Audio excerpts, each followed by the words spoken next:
नमस्कार, स्वागत है आपका एबीपी न्यूज पर। मैं हूं आपके साथ शिरीन। शाम के 4 बज रहे हैं मातृभूमि में। आज हम आपको बताएंगे कल होने जा रहे नए संसद भवन के उद्घाटन से ठीक पहले नई संसद भवन से जुड़ी हुई कुछ अहम जानकारियां। नए राजदंड देश की शक्ति और संप्रभुता का प्रतीक, निष्पक्ष और न्यायपूर्ण शासन की भावना का आधार। 28 मई को प्रधानमंत्री नरेंद्र मोदी जब देश की नई संसद भवन को देश को समर्पित करेंगे, तब यही राजदंड यानी कि सेंगोल सभापति के आसन के पास स्थापित किया जाएगा, जो देश के नीति निर्धारकों को अपने फैसले गुण दोष की कसौटी पर कसने की जिम्मेदारी का एहसास कराता रहेगा। यह मौका पूरे देश के लिए भारतीय परंपराओं, इतिहास और आजादी की भावना से जुड़ने का महान क्षण होगा। असीम आशाओं, अनंत संभावनाओं का यह पल होगा। मजबूत, स्वतंत्र और समृद्ध राज्य के निर्माण का संकल्प होगा। क्या है इसका इतिहास, देखते हैं मेरी सहयोगी रोमाना इसार खान के साथ। तो यह है देश की नई संसद, और संसद में लोकसभा के स्पीकर की कुर्सी के दाहिनी तरफ ये जो आपको राजदंड दिख रहा है, यही सेंगोल है। नई संसद में कार्रवाई शुरू होने के साथ आपको कुर्सी के सामने ये स्थापित सेंगोल नजर आएगा। स्थापना से पहले ये प्रतीक विवादों में आ गया क्योंकि विपक्ष ने सवाल उठा दिया, लेकिन हम आपको बताते हैं सेंगोल की पूरी कहानी सीधे नई संसद से। हुआ दरअसल ये था कि दिल्ली में अंग्रेजों से सत्ता हस्तांतरण की तैयारी चल रही। भारत को सत्ता सौंपने के लिए लॉर्ड माउंटबैटन को वाइसरॉय बनाकर दिल्ली भेजा गया। तब माउंटबैटन ने नेहरू जी से पूछा कि स्वराज्य सौंपने के लिए कौन सी रस्म अपनाई जाए। पंडित नेहरू जवाब तलाशते हुए सी राजगोपालाचारी के पास पहुंचे, जिन्हें लोग राजा जी के नाम से जानते थे। उन्होंने पंडित नेहरू को इतिहास के पन्नों में दर्ज उस सत्ता हस्तांतरण प्रक्रिया के बारे में बताया जो सदियों से अपनाई जाती रही। राजा जी ने पंडित नेहरू को तमिलनाडु के चोल राजवंश का उदाहरण दिया। इस राजवंश में एक राजा से दूसरे राजा को सत्ता का हस्तांतरण राजदंड यानी सेंगोल सौंपकर किया जाता था। सेंगोल से सत्ता हस्तांतरण की प्रक्रिया पंडित नेहरू को तो पसंद आ गई और यह तय हुआ कि इसी प्रक्रिया के तहत अंग्रेजों से सत्ता भारत को सौंपी जाए। दरअसल सी राजगोपालाचारी की सलाह पर तमिलनाडु के थिरुवदुथुरई अधीनम मठ को सेंगोल बनवाने की जिम्मेदारी दे दी गई थी। मठ ने जौहरी को कहा था कि सेंगोल के ऊपर नंदी की आकृति भी होनी चाहिए। नंदी शक्ति, सत्य और न्याय की प्रतीक है। दिल्ली पहुंचकर 14 अगस्त 1947 की रात मठ के पुजारी ने राजदंड माउंटबैटन को दिया। फिर माउंटबैटन ने राजदंड इसी दल को वापस सौंपा और इसके बाद सेंगोल पर पवित्र गंगा जल छिड़का गया, भजन गाए गए और देर रात सेंगोल पंडित नेहरू को सौंप दिया गया। पंडित नेहरू ने 14 अगस्त की रात को अपने निवास पर कई नेताओं की उपस्थिति में सेंगोल स्वीकार कर सत्ता के हस्तांतरण की प्रक्रिया को एक प्रकार से पूरा किया था। लेकिन धीरे धीरे सेंगोल को भुला दिया गया। इतिहास के पन्नों में भी इसका कहीं कोई जिक्र नहीं था। आधिकारिक रिकॉर्ड ना होने की वजह से सेंगोल को भुला दिया गया और धीरे धीरे ये सेंगोल यादों से भी गायब हो गया। अच्छा, इस बीच अगस्त 2021 प्रधानमंत्री कार्यालय में एक चिट्ठी पहुंची। इस चिट्ठी में तमिल पत्रिका तुगलक में छपे एक आर्टिकल का हवाला दिया गया था। इस आर्टिकल में 1947 के सत्ता हस्तांतरण समारोह की जानकारी थी। आर्टिकल में प्रधानमंत्री जवाहरलाल नेहरू को सेंगोल सौंपे जाने का बाकायदा जिक्र किया गया था।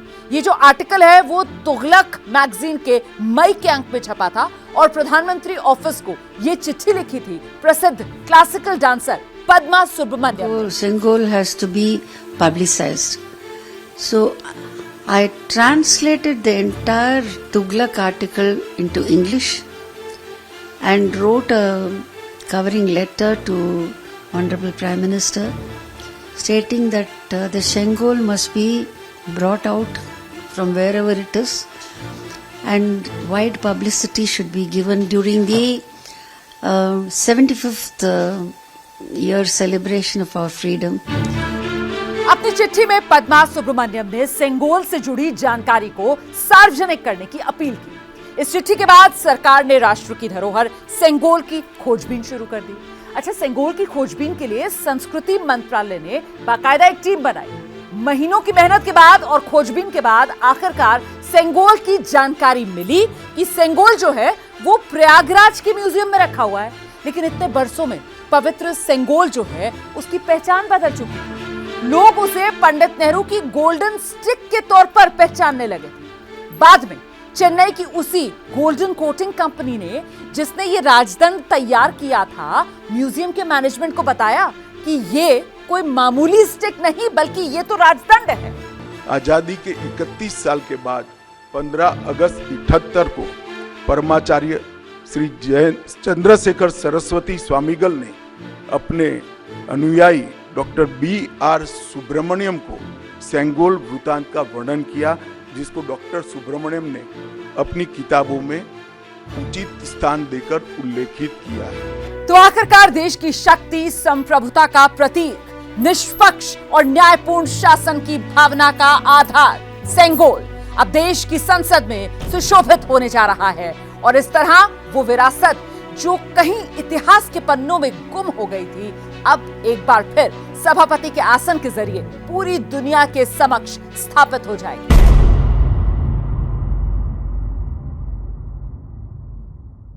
विपक्ष के विरोध और बहिष्कार के साथ आखिरकार वो वक्त नजदीक आ चुका है जब देश के दिव्य, भव्य और विराट संसद भवन का उद्घाटन किया जाएगा। ये भवन कैसा है, ये कब सोचा गया, कब बनना शुरू हुआ, किसने बनाया और किसने इसे डिजाइन किया, कहां से कैसे इसकी परिकल्पना को सार्थक किया गया, आज आपको संसद की नई बिल्डिंग की हर एक जानकारी हम आपके सामने रखेंगे। तो आइए चलते हैं मेरी सहयोगी रोमाना के साथ, हेलीकॉप्टर से करते हैं नई संसद के दर्शन।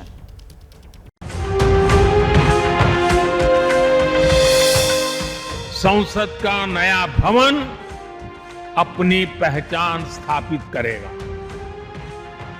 देश के लोग, आने वाली पीढ़ियां नए भवन को देखकर गर्व करेगी कि ये स्वतंत्र भारत में बना है। आजादी के 75 वर्ष का स्मरण करते हुए इसका निर्माण हुआ।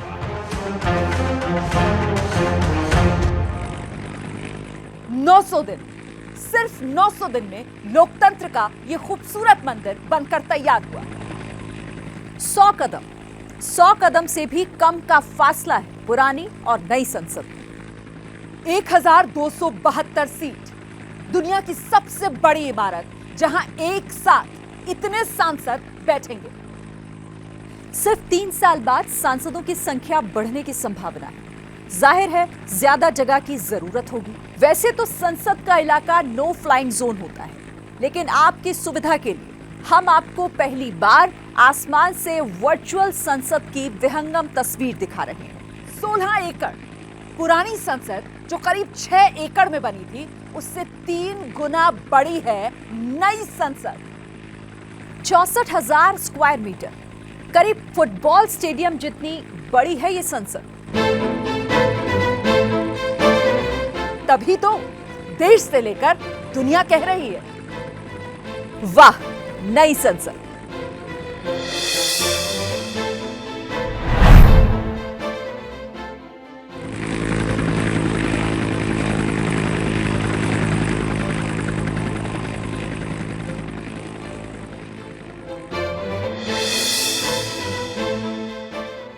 भारतीय लोकतांत्रिक व्यवस्था की शक्ति हमारी संसद। इस नई संसद का ब्लूप्रिंट 2019 में बना और अगले ही साल 10 दिसंबर 2020 को इसकी आधारशिला रख दी गई। महज 900 दिन में बनकर तैयार ये नई संसद अब इसका उद्घाटन होने जा रहा है। और आपको ये जानकर खुशी होगी कि पुरानी संसद से 3 गुना बड़ी ये नई संसद पुरानी संसद के मुकाबले आधे से भी कम वक्त में बनकर तैयार हो गई है। वो भी तब जबकि इस दौरान कोरोना वाला मुश्किल वक्त भी था। वो संसद जिसने 15 प्रधानमंत्री देखे और अब नई संसद जो नया भारत बनाने में अहम भूमिका निभाएगी। राष्ट्र को समर्पित हो रहे इस संसद भवन में क्या कुछ है खास, बताएंगे आपको। आप जुड़े रहिए हमारे साथ, क्योंकि ये सिर्फ और सिर्फ एक इमारत नहीं है, बल्कि पूरे राष्ट्र और उसके स्वर्णिम इतिहास को एक छत के नीचे लाने की कोशिश की गई है। राष्ट्रीयता के निशान आपको यहां कदम कदम पर मिलेंगे। तो चलिए हमारे साथ संसद की इस विशाल यात्रा पर। संसद के मुख्य दरवाजे से एंट्री करने के साथ ही आपको देश के आर्ट एंड क्राफ्ट की झलक यहां दिखेगी। यहां दीवारों के ऊपर श्लोक नजर आते हैं और यहीं से सीधा भीतर जाने पर कॉन्स्टिट्यूशन हॉल यानी संविधान भवन है, जो पूरी इमारत का सेंटर है। लेकिन पहले आपको वो हिस्सा छत से दिखाते हैं। नए संसद भवन की छत पर राष्ट्रीय प्रतीक को ढाला गया है। 6.5 मीटर ऊंचा, करीब 9,500 किलोग्राम वजन का कांसे का बना हुआ ये अशोक स्तंभ है। इसी के ठीक नीचे कॉन्स्टिट्यूशनल हॉल है। इसी संविधान भवन के एक तरफ लोकसभा और उसका सेरेमोनियल एंट्रेंस है, जबकि दूसरी तरफ राज्यसभा और उसका एंट्रेंस है। नई संसद और पुरानी संसद में एक बड़ा फर्क यह है कि यहां संविधान हॉल बनाया गया है, जिसमें भारतीय संविधान की मूल प्रति को रखा जाएगा। संविधान के साथ साथ देश की विरासत से जुड़ी अन्य कलाकृतियों को भी यहां प्रदर्शित किया जाएगा और यह देश की आम जनता के लिए खुला रहेगा। यहीं पर आपको भारत का संविधान और उसकी डिजिटल कॉपी मिलेगी, जिसका हर पन्ना देश का कोई भी नागरिक पढ़ सकेगा। हॉल से एक रास्ता लोकसभा की तरफ और दूसरा रास्ता राज्यसभा की तरफ जाता है और तीसरा रास्ता सेंट्रल लाउंज की तरफ जाता है।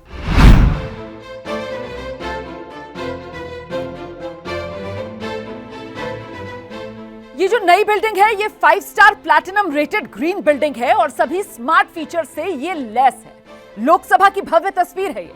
भूकंप सहने की क्षमता को देखते हुए इसे हाईएस्ट सीस्मिक जोन 5 के पैरामीटर के हिसाब से डिजाइन किया गया है और इसे अगले 150 साल तक को ध्यान में रखकर बनाया गया है। अच्छा, जब पुरानी इमारत बनी थी यानी करीब 100 साल पहले, तब दिल्ली सीस्मिक जोन 2 में आती थी, यानी भूकंप का खतरा जो है वो तब कम था, लेकिन अब दिल्ली सीस्मिक जोन 4 में है। इसलिए भी पुरानी संसद पर खतरा ज्यादा था। इतना ही नहीं, Z और Z+ सुरक्षा की जरूरतों को ध्यान में रखते हुए इस नई संसद को डिजाइन किया गया है।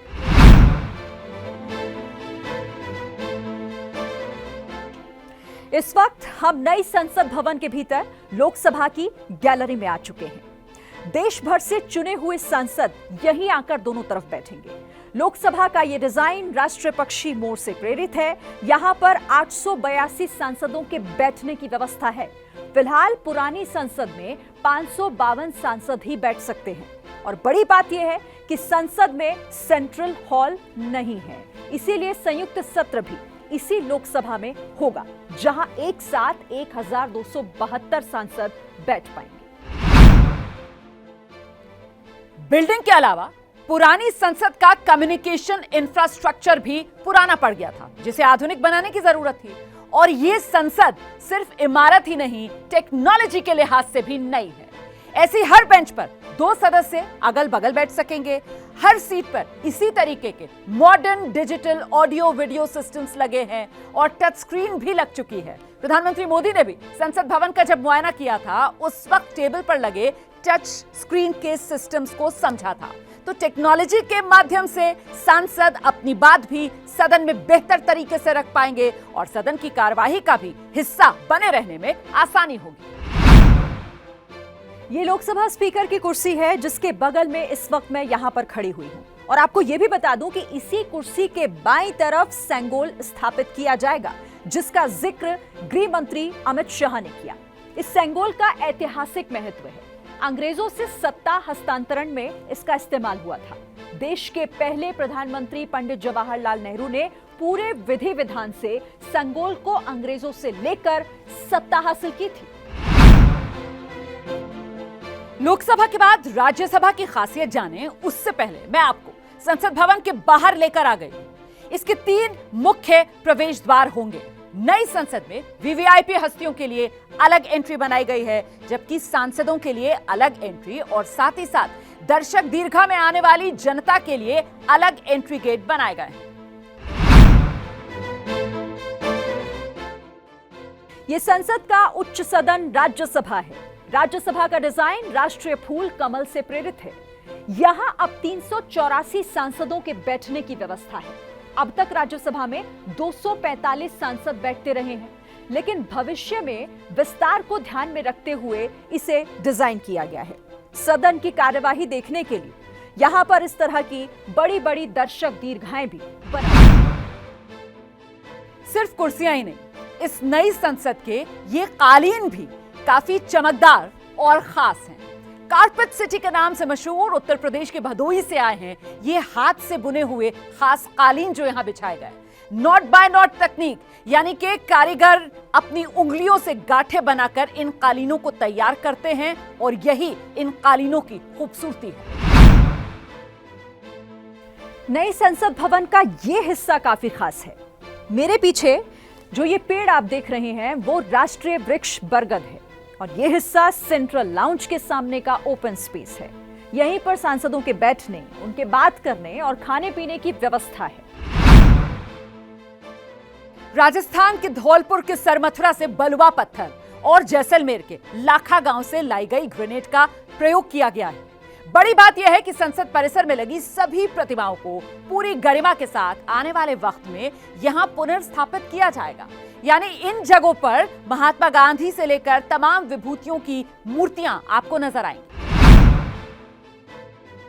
वैसे आपको बता दें कि इस नई संसद भवन में काम शुरू होने के बाद भी दोनों भवन में काम होता रहेगा।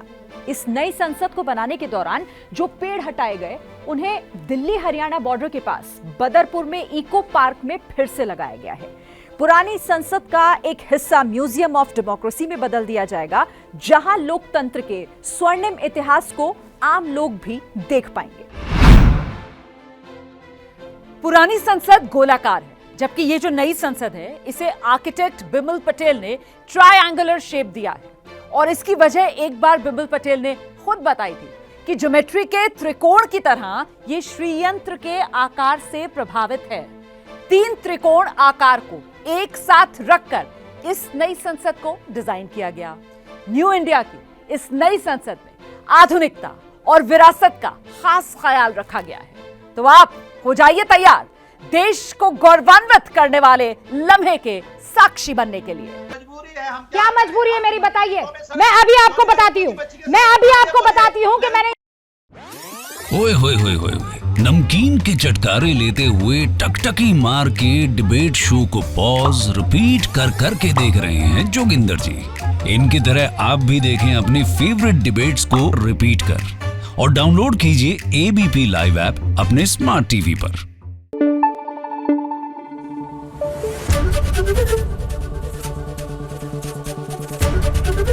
एबीपी न्यूज आपको रखे आगे।